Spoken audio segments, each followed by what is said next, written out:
Today we're going to work on workbook 6A, exercise 6. In the textbook it's on page 19.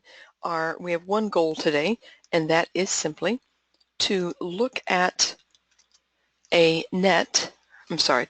solid, this is my solid, and to decide which ones of the nets will work. A net is basically take the solid and totally unfold it, lay it out flat, and which one of these nets will fold up to be like the solid. There are some really basic things you can do to think about this. One thing is, of course, this solid has one small triangle, and it's going to have three large triangles, right? So this one has one small and two large, but it can't possibly be a net of the solid because I don't have enough of the right sizes. Same with this one. I have one small, but I only have one large, and I actually have three small. It can't possibly be a net of the solid.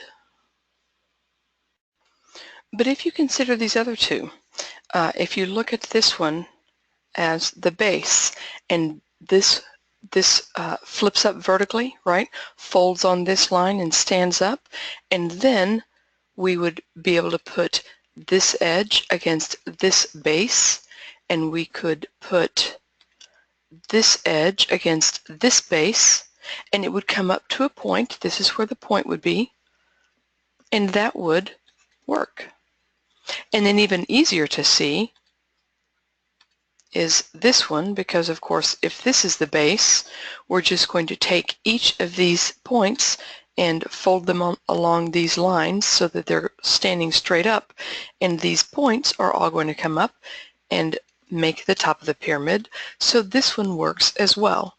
So for each of these, there's not just necessarily one way to do a net or how to unfold it. And so as you're looking at these problems, you're trying to consider which ones could become the solid, and it's not necessarily only one, but you'll want to look and make sure you have all the right shapes and that they fold into the right way, and you're trying to look at a solid and find which of the nets could be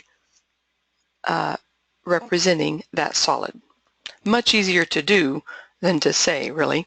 All right, so you can now do exercise 6.